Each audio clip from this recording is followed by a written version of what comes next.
Oi, pessoal, tudo bem com vocês? O assunto do dia é a Revolução de 1930. É um momento de mudança na dinâmica política da República Brasileira. Antes da gente começar, a gente vai dar uma relembrada na dinâmica política então em curso no período que a gente classifica como República Oligárquica, ou de uma forma mais pejorativa, a República do Café com Leite, que foi marcado por um conjunto de características que a gente já viu, mas que a gente precisa dar uma relembrada aqui para poder entender o que acontece e por que essa estrutura se modifica. Então, esse período foi marcado por um conjunto de características que nós já vimos antes, que, na verdade, embora fosse um período democrático, mostrava os limites dessa democracia. Então, a gente tinha aí nesse período o coronelismo e o mandonismo local, que era o exercício do poder privado pelos grandes proprietários de terra, quando eles não conseguiam forçar o eleitorado a votar nos candidatos que eles indicavam, eles simplesmente iam lá e alteravam as cédulas, alteravam as contagens, né, de cada urna eleitoral. Eles tinham poder para fazer isso. Então, na verdade, a gente tem que considerar também que nesse período era uma parcela muito pequena da população que tinha direito a voto. Então, a gente fala aí apenas dos homens alfabetizados. Então, ficava de fora os analfabetos e as mulheres, mesmo as mulheres alfabetizadas. Para vocês terem uma ideia, na eleição de 1930, o Brasil ele contava com uma população de 41 milhões de habitantes, mais ou menos, tá? E só 1.900.000 que foram às urnas, então, para poder decidir os rumos políticos. Então, isso significava 4,6% da população só que participou desse processo eleitoral. Então, era uma democracia muito restrita, era uma democracia muito frágil esse momento da Primeira República Brasileira. Esse contexto foi marcado mais nos anos finais, tá, pessoal, por uma alternância de poder entre as elites políticas de Minas e São Paulo na presidência da República. Então, isso fica mais marcado ali em 1922, com a eleição do Arthur Bernardes, que era do Partido Republicano Mineiro, e depois na eleição seguinte, em 1926, tá, com Washington Luiz, do Partido Republicano Paulista. Então, vocês notem que a gente não tinha partido de alcance nacional. Os partidos eles eram estaduais. E esse jogo político ele sofre uma ruptura em 1930, porque era esperado a indicação de um candidato mineiro. Mas, na verdade, o Washington Luiz e o Partido Republicano Paulista lançam a candidatura de Júlio Prestes, tá, pelo Partido Republicano Paulista. Só ressaltando, Minas e São Paulo, eles eram os estados com maior número de eleitores, que a gente chama de colégio eleitoral. Eram os maiores colégios eleitorais do Brasil, e ainda são. Então, eles definiam, de certa maneira, o resultado das eleições. Eles concentravam, nesse contexto, o maior número de eleitores, o maior número de pessoas alfabetizadas, né, de homens alfabetizados, com direito à participação política. Então, por isso, dado o momento, e eram também estados importantes na produção de café no Brasil, nosso principal produto de exportação, dado esse contexto, eles fazem, então, uma aliança que é muito temporária, tá? Dura ali 2 pleitos eleitorais e já no terceiro a gente tem essa ruptura quando São Paulo insiste em lançar uma nova candidatura paulista com Júlio Prestes.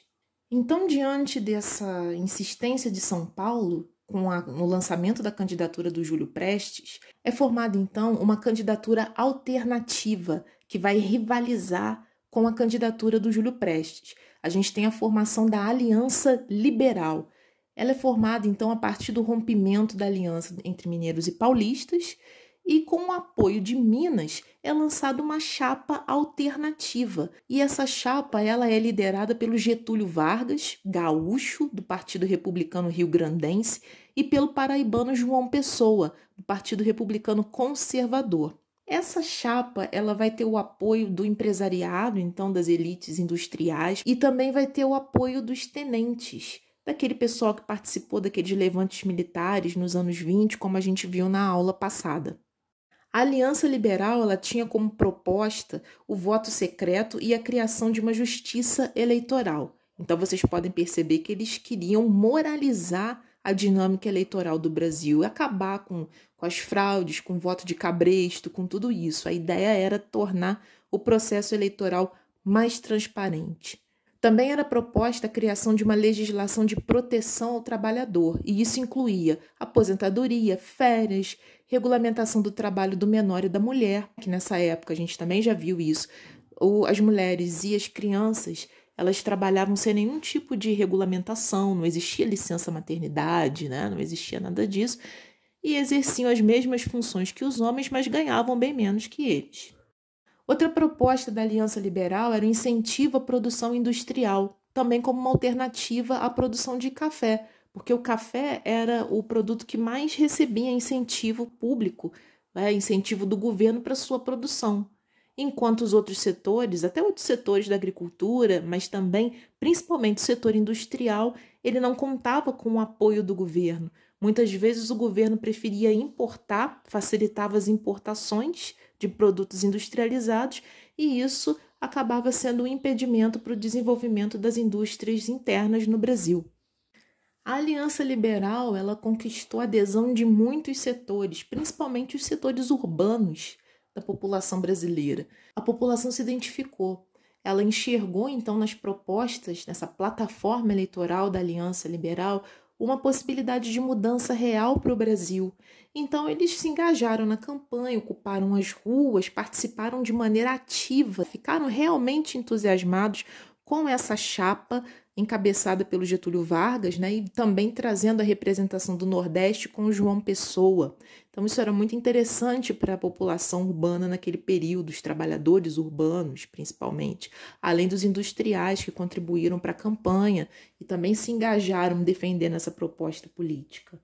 Mas é preciso ressaltar que, embora muitos dos que participaram do tenentismo, muitos dos chamados tenentes, eles apoiavam a Aliança Liberal, mas a liderança principal, que era o Luiz Carlos Prestes, ele não deu apoio para esse projeto político. Ele não via nesse projeto político uma proposta real de mudança. Para ele, na verdade, eram só oligarquias diferentes pleiteando o poder. Ele não reconhecia o povo sendo representado, ele desejava uma liderança que viesse do povo e não de oligarquias de outros estados excluídos do processo político. Apesar desse engajamento que aconteceu na eleição de 1930, do povo manifestando apoio à Aliança Liberal e de setores importantes como o empresariado industrial e os tenentes, o resultado ele favoreceu a candidatura de Júlio Prestes. Então ele ganha com 59% dos votos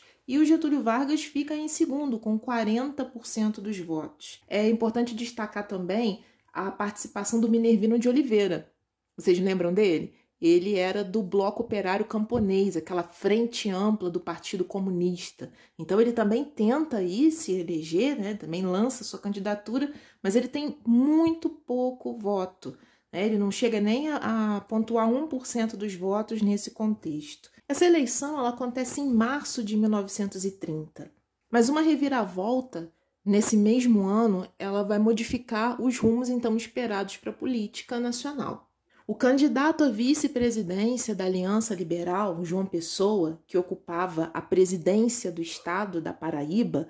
Então, essa expressão presidência do estado, hoje ela tem outro significado, né? Hoje a gente classifica como governador do estado, mas na época se chamava presidente. Então, ele, enquanto presidente do estado da Paraíba, ele é assassinado, ali uns meses mais tarde, em julho de 1930. O assassinato do João Pessoa, ele não tem nada a ver com o processo eleitoral de 30, ele não tem nada a ver com a Aliança Liberal.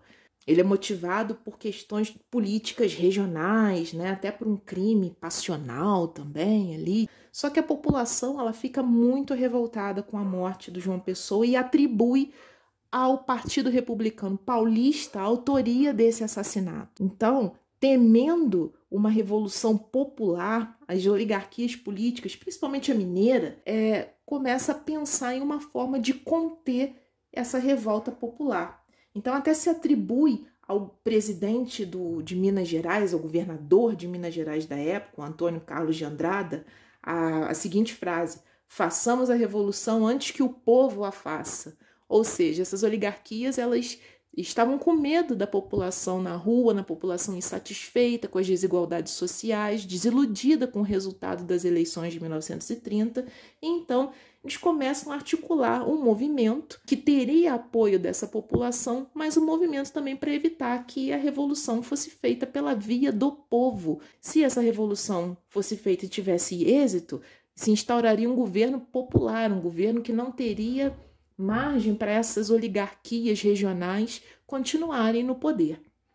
Então, nesse contexto, estoura o que a gente conhece na história como Revolução de 1930, que é um levante que ele acontece articulado no Rio Grande do Sul e em Minas Gerais. Ele vai eclodir, ele vai estourar ao mesmo tempo no Rio Grande do Sul e em Minas Gerais, com o apoio de forças militares desses estados, que vão marchar em direção à capital do Brasil, que era a cidade do Rio de Janeiro naquela época. A gente ainda não tinha Brasília.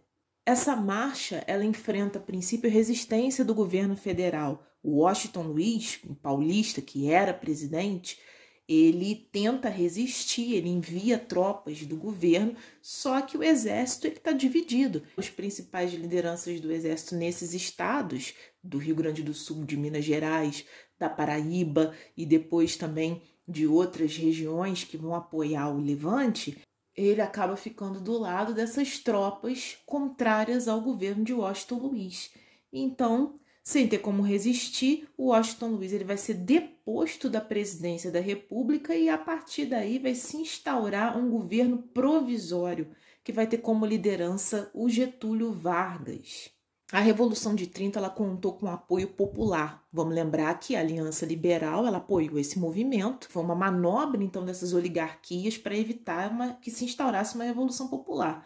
Mas, mesmo assim, conta com o apoio do povo. Então, é um processo muito bem recebido, com pouca resistência popular. Quando os gaúchos chegam no Rio vestidos, né, com os trajes típicos, eles são aplaudidos pela população, né, que encaram aquilo como, então, de fato uma revolução. Mas vamos lá, galera.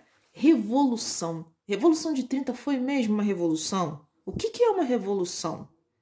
Se a gente for pensar o conceito de revolução na política, tá? Aí não é na física, não é lá com o Rouanet, não. O conceito de revolução pra gente na política, na história, na geografia, na sociologia, ele tem um significado diferente. Ele significa uma mudança estrutural em termos políticos, econômicos e sociais. Ou seja, é um evento que acontece e que muda tudo de uma maneira radical.